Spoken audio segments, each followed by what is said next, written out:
Have you ever been gaming or working online classes and your internet service constantly gets interrupted? First Nations Fiber is about to ensure that just won't happen again. Get ready for high speed at a new level. Click on fnfiber.com and sign up today. First Nations Fiber, empowering people through connectivity.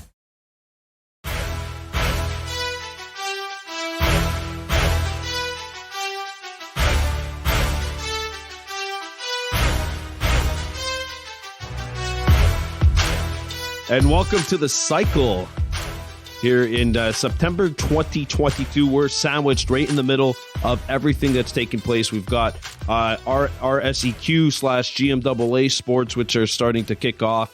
We have baseball playoffs just wrapping up and still going on in some circumstances as well. Hockey season getting started at the AA, AAA, and the RSEQ level. About 2-3 weeks away from being started here, Kahnawake Minor Hockey League-wise. We're going to talk about that as well.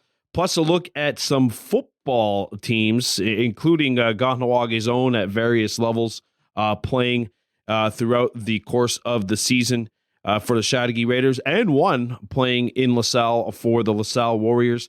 Brian Bordeaux here alongside Greg Horn. Good to see you, my friend. How you been? Not too bad. It's been too long since we've done one of these, and now we're smack dab in the middle of all kinds of sports ending and starting. So yeah, so I guess one way we could start it off is by just recapping the Kahnawake Minor baseball season and a look ahead, obviously, to the team who's still playing right now, the Juniors Warhawks, the first season of the Juniors. Yeah, for sure. I mean, and this is quite the different season than we've seen last year. Last year was, as we all know, was a magical season. Yes, it was really something special.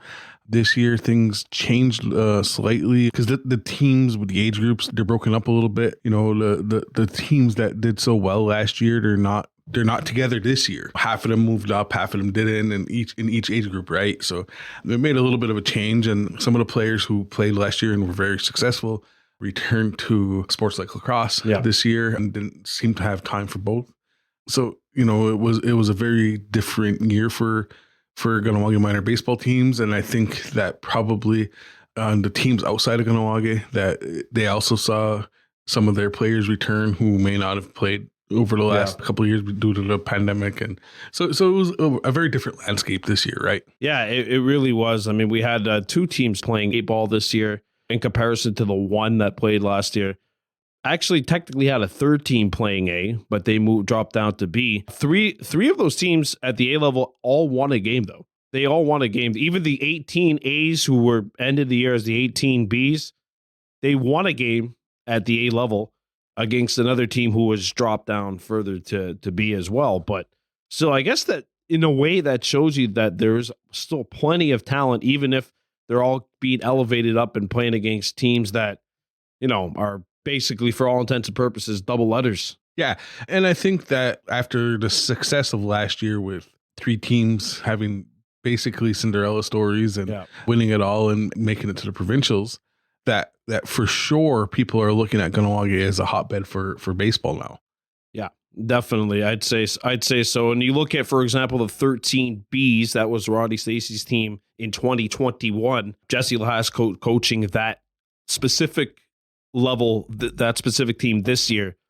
Out of the players that were playing 13B last year, only one, technically 1.5, because he was a call up for like the regionals, National Mayo. Only 2 of them were playing at the 13 level. Neither of them were playing 13B. Both of them were playing for the 13As. So the defending champions at 13B returning literally 0 players. Yeah. The majority of them making the jump to 15A. I think 2 were actually playing 15B, but that just shows you like it was a very talented, experienced group of players that were on that team last year. Yeah, for sure. And then you look at the 17 Bs from last year, you know, half the team moved up to the junior level. Yep. So again, the 17s for this year, U18s or whatever they're categorized as, were a completely different complexion than last year. And then, you know, we had the junior team, you know, for the first time ever, and it was combined with players from Chateauguay. Yeah. And, you know, that team is doing quite amazing, I think, for for a first-year team and mixed with players who probably didn't know each other before the season began.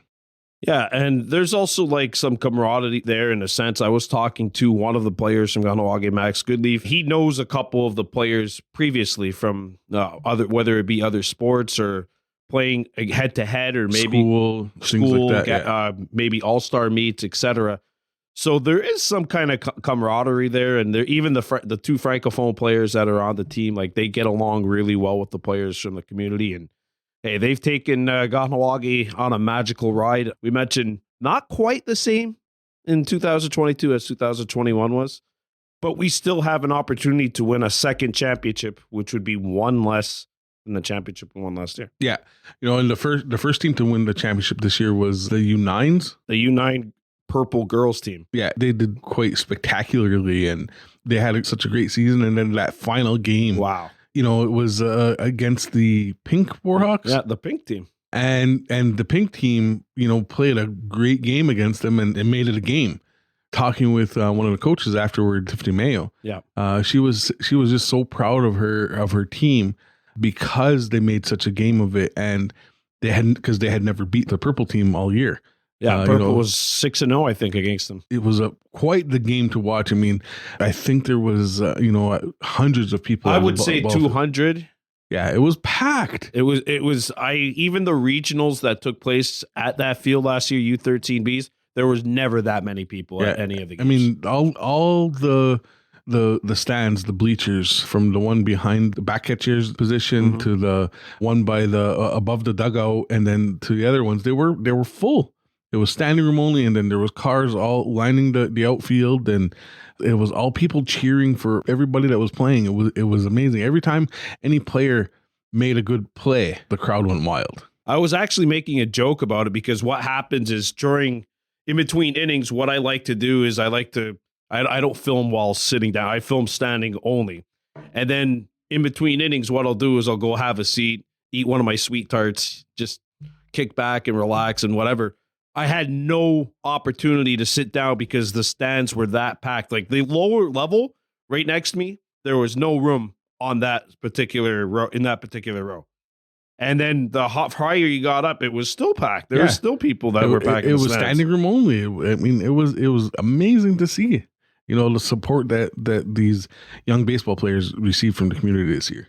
And there's a separate, by the way, congratulations to the purple team. They won that game 17-16. Pink needed 6 runs to tie it in the top half of the 5th inning. They got the 6. Tie game. Purple strikes out. So there's 1 out and a runner on first base. You're thinking like, wow, this game could go to extra innings. And then Memphis Mayo walked it off and sent the purple team to the championship, which brings up something else that I'm actually going to do my best to address in a video more in depth. We simply don't have the time to tackle this issue with a million points here. But neither the U9 Pink, the U9 Purple, the U15As, and the U9B mixed team, none of those teams had the opportunity to play in the regionals this year. There's a lot that we could get into, but basically what it is that every single year through Baseball Quebec, you have to get recertified. Yeah, every year, like in every sport. Yeah. And this year there was a confusion on the deadline for that. And you actually, not only do you have to get recertified, unlike hockey where you just have to take a recertification, baseball, it's the whole course. You have to redo it. You have to reread it. You have to take a look for changes. It's, according to a couple of people who I've spoken to, it's a much more difficult process or confusing process than hockey was. And for a lot of people, because, so many people are so new to baseball in the community, the deadline was different last year than it was this year. And this is a problem that affected not just Kahnawake teams, but teams outside of Kahnawake as well. We saw that story in the Gazette. Yeah, so there was a few places, and that's what it was. It was last year the deadline was late July or August, and this year the deadline was mid-June or the end of June.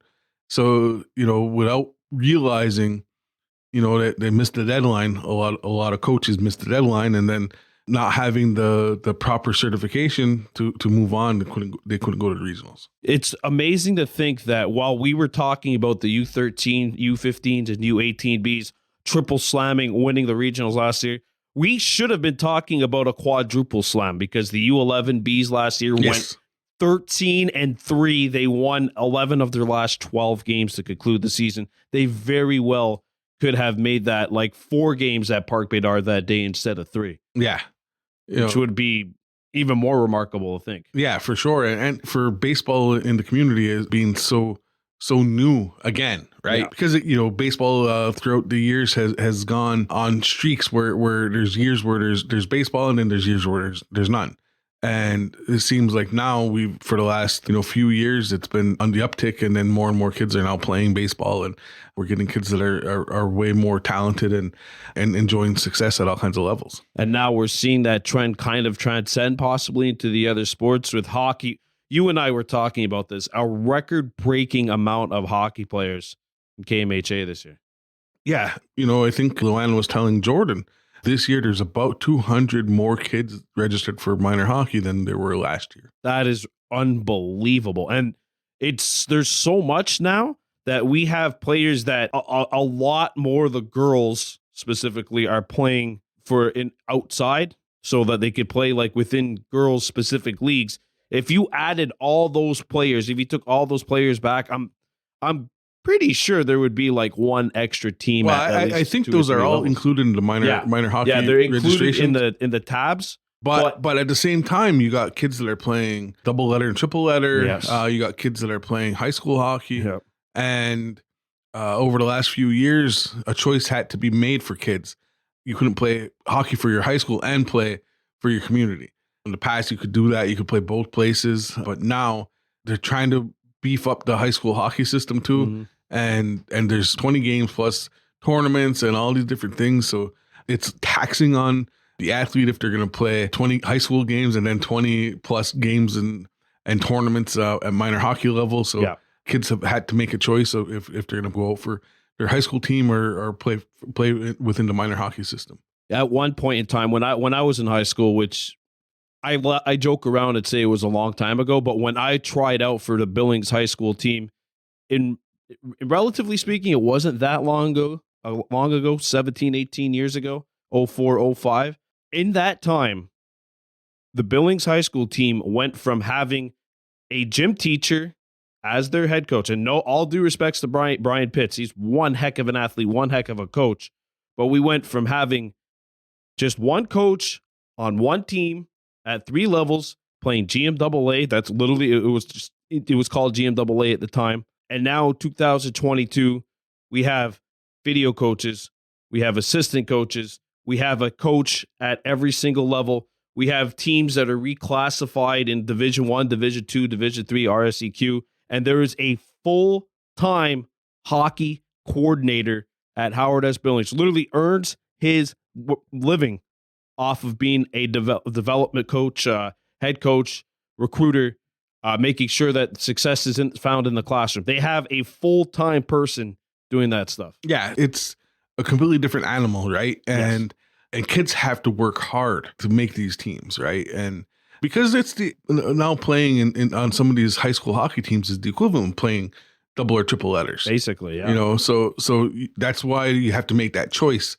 All right, am I going to play for my high school, or am I going to go play for one of the Express de Serrois teams or whatever, and at various levels, or am I going to play with my buddies here at home? So you have to make that choice, and for some, it's a very difficult choice whether or not they're going to go out for minor hockey or not. It was never a difficult choice for me. I was never making Express de Serrois.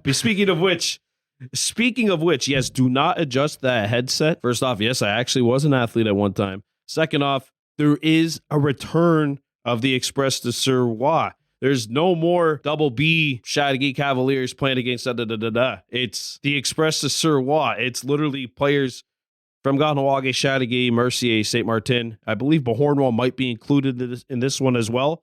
And there's no limit on the amount of players from which community, from quote unquote outside communities, I guess you could say, who make the team. So that's another thing right there. Is don't forget, you have Lac St. Louis Arsenal, you have AAA players triple letter players. And then you have the Express de Serrois returning, and it kind of more or less evens out the field, because I remember last year when if you were playing for the Chateauguay Cavaliers, for example, double B, there was only, or double A, there was only 2 or 3 players from considered as registered from outside Chateauguay whom they could have selected. Now it really kind of, I guess, for lack of better terms, encourages best of the best playing with on a team. Yeah, and I think that the double letter program has evolved so much and gone through so many different versions, right? In the past, where it was basically the Express de Serrois was going to be Chateauguay and Mercier players and maybe some players from Kahnawake and maybe one other place, right? Yeah. Things evolved, and then the whole system changed. Hockey Quebec, where now it was double letters in as community teams and whatever, and then now they're going back to the regional teams for double and triple letters, which is, I think, probably better. And then you have, because there's more opportunity, I think, for athletes from our community to make these teams, and we have a bunch of kids that are playing at these levels now. I know that like a place like Mercier, for example, whose population may be double the size of Kahnawake, which is not necessarily that big when you look at some of the other communities. Let's not forget Mercier's hockey program is like exceptional, and then they are still like maybe a quarter the population which Chateauguay gets to pick from. So you figure like it's really difficult to make those teams when you're playing against communities where the hockey is the number one sport, and they're like 10 times your population. Yeah. In the past, it was, sometimes St. Martin had a very strong program. The Express de Serrois would be majority of Mercier and St. Martin players, and then a few players from Kahnawake and Chateauguay. But, it was always different. And so, hopefully with this return, I think things get a little bit better, and we start seeing players also want to strive to make those teams and play at higher levels. And you've seen some things happen as well, just with regional associations. Like in 2017, St. Martin and Beauharnois decided to combine and become the St. Martin Beauharnois Hockey Association, because they just felt like some of the outside teams, like the HRSs, the Chateauguays, they were just too big on their own. And like HRS, that's Valleyfield area, right? That's like Hudson. It's literally HRS, like Hudson, Rigaud, St. Lazare. But you take the population of those 3 centers, that's bigger than Vaudreuil. Yeah. So you have all these places where they have a massive pool of players they can pick from, and they're playing single letters, and it makes it very, very difficult to be competitive, right? When basically everybody who signs up in places like Kahnawake and Mercier make the team. Yeah. And having these changes is hopefully going to be leading to more positive results. And then we've seen in 2019, Soulange and Valleyfield combined, and that partnership ended last year. We didn't even get the chance to talk about this, so we're going to do it because we have to. The Junior A Kahnawake Warhawks, in their first year of existence, they've made it to the finals of Division 2. Game 1 and 2 of that series, they happened over the weekend. There was a split. Game 3 scheduled for tonight at Parc Marcel in Valleyfield. It would be 7:30. Game 4 happening Thursday, same time, same place. Best of 5 series. No confirmation yet as of this recording. So as of 12:15 or so, no confirmation as to whether or not Mother Nature's going to hold off. Let's knock on wood and hope that we get a game on a Tuesday. And that team going through the playoffs has been quite the ride for them, playing against DDO in the first round, a team that they beat handily throughout the season. And then they get to the playoffs and DDO has some call-ups and making a bit more of a competitive game. And they need extra innings to get past both games. Yeah, and it didn't look like it would, like in the first game. I remember seeing you at the beginning of the game. They let me on the field, which is really cool. I get to film like on the field. Warhawks scored 3 in the first. DDO goes silent. The Warhawks max out in the top of the second. DDO goes silent in the bottom of the second. It's 9-0 Kahnawake after 2 innings. And they held them in check after 3. It was 9-0 into the top of the fourth. You're like, wow, you can almost punch the ticket to the semis. And, I was on the bench taking pictures, And the players were like, they had this really good feeling about it. And one of the fans is like, is there a mercy rule in the playoffs? And then one of the players is like, well, we're about to find out. And then things changed. Find out. Yeah, we didn't find out. Game one of this is a first game of the playoffs, remember? And game originally, what was supposed to be game one was quote unquote forfeited by DDO. And then the league realized it made an error. So necromancy is used to revive game one, and that 7-0 game one default decision awarded to the Warhawks no longer counts. So now we're playing game one in DDO. The Warhawks have a 10-4 lead in the bottom of the 7th inning. This is the last chance for the Expos. DDO puts two runners aboard. They load the bases. They score 2 runs. It's 10-6. 4 straight walks issued out by Warhawks pitchers. It's 10-10 now, and there's a full count. And there's a very, very, very late reaction by the umpire as the batter does not swing at the full count pitch. Says strike 3. We're going to extra innings. Kahnawake scores 2. And then in the bottom of the 8th inning, with the runner going to third base, the catcher, Julien Leberge, picks off the guy trying to steal third. 2 outs, bases empty. Warhawks win game 1. Warhawks win game 2, coming back from a 4-1 game. They tie it up with some late inning magic. And then the aforementioned Leberge walks the thing off with a bases loaded infield single. Obviously, the Expos were playing it for the double play because they could not surrender a run. So that brings us to St. Eustache. Game 1, again, looking very, very easy. Like Kahnawake does not score. Both teams are scoreless through 2 innings. They score 4 in the first. They score 4 in the second. They score 5 in the third. They win 13-1. Going to be easy, but you got to realize just how tricky it is to kind of bring momentum game into game out, especially when you have some a day off or 2 in between.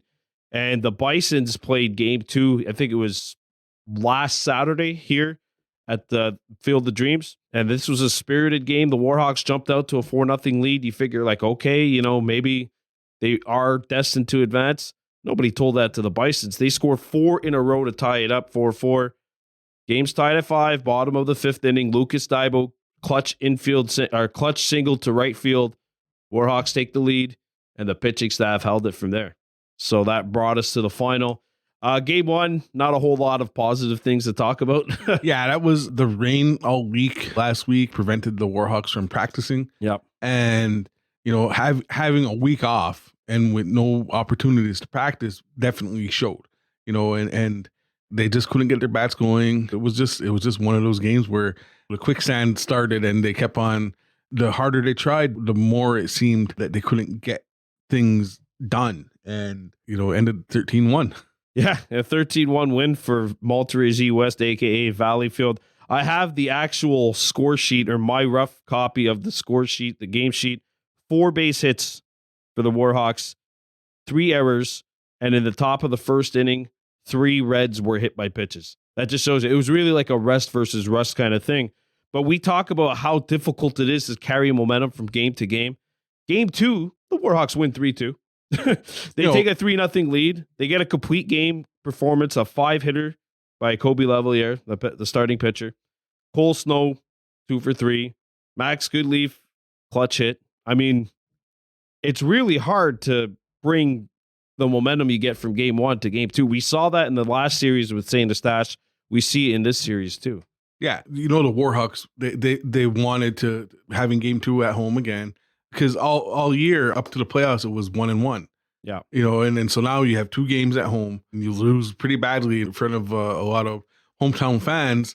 So Sunday afternoon they're like, oh, we have to come out strong, and they played a hell of a defensive game. For a while there it was like, okay, it's only 1-0. It's only 1-0. And then finally they get 2 more runs to make it 3-0. And it was just one of those games where like, okay, if Valleyfield has a strong inning, it could be it. Yeah. Right. Or if they have a strong offensive inning and their bats really start going, then they're gonna bury them. And it didn't look that promising. It was 3-0 Kahnawake heading to the top of the 6th. Leadoff hitter singles, steals second. The second hitter strikes out, but the ball gets past the catcher, and he reaches first base. You got runners on the corners, 2 sacrifice flies, but the bases are empty. And like you said, the Warhawks defensively played just an outstanding game. The next batter gets a single, but then the last batter of the inning flies out, and this is a loud fly out. We're talking like 300 feet away from home plate kind of fly out. Warhawks hang on and win 3-2. So you want to know the coordinates of the next couple of games. Game 4 scheduled Thursday night, Parc Marseille, Valleyfield, 7:30. Game 5 at Field of Dreams, Saturday, game time TBA at this point. And that's all weather permitting. If Tuesday night's game gets rained out, then Thursday night's game becomes game 3, and then, we'll figure that out, right? Yeah, so let's hope that we get a game on a Tuesday. The last time the Warhawks were actually able to play a game on a Tuesday, they sent the DDO Expos home because they thought DDO didn't have enough eligible players. And that just tells you, even talking to the mixed softball league gang here in Kahnawake, they're saying that it's unbelievable the amount of Tuesday night games that have gotten rained out. Yeah. Over the course of the year. And again, the Kahnawake Mixed Softball League finals are still in question. They would normally be playing tonight, but I haven't seen anything on the schedule. Everybody's waiting on the weather and whether or not it can be rained out. Resbirds winning game 1 by all accounts, a terrific back and forth game, which saw the Birds take down CMC 14-11. Game 2 would be tonight, and if necessary, game 3 would be tomorrow. But let's hope that the weather just holds off. Just hold off until tomorrow night. Just hold off until tomorrow night. Yeah, and then give us a break Thursday so we can have game 4 of the Junior Warhawks series. Well, we got to do this more often, eh? Yes. We really do. With all these sports starting back up and resuming, we're going to have a lot to talk about. We didn't even get the chance to talk Lac St. Louis Arsenal, where 5 Kahnawake who are on the team. We didn't even get the chance to tell you who's playing where in RSEQ, aka GMAA hockey. We didn't have the opportunity to do that. We didn't get the chance to talk about football. There's so many standout Kahnawake playing in various sports throughout various leagues. We promise we'll do our best to keep you on top of everything. And we'll see you again in a couple of weeks' time here on The Cycle, brought to you by Iorì Wase and Baby Blue Memories. For Greg Horn, I'm Brandon Bordeaux. Kahnawake White. The views and opinions of the guests expressed in this podcast do not reflect those of Iorì Wase and its employees.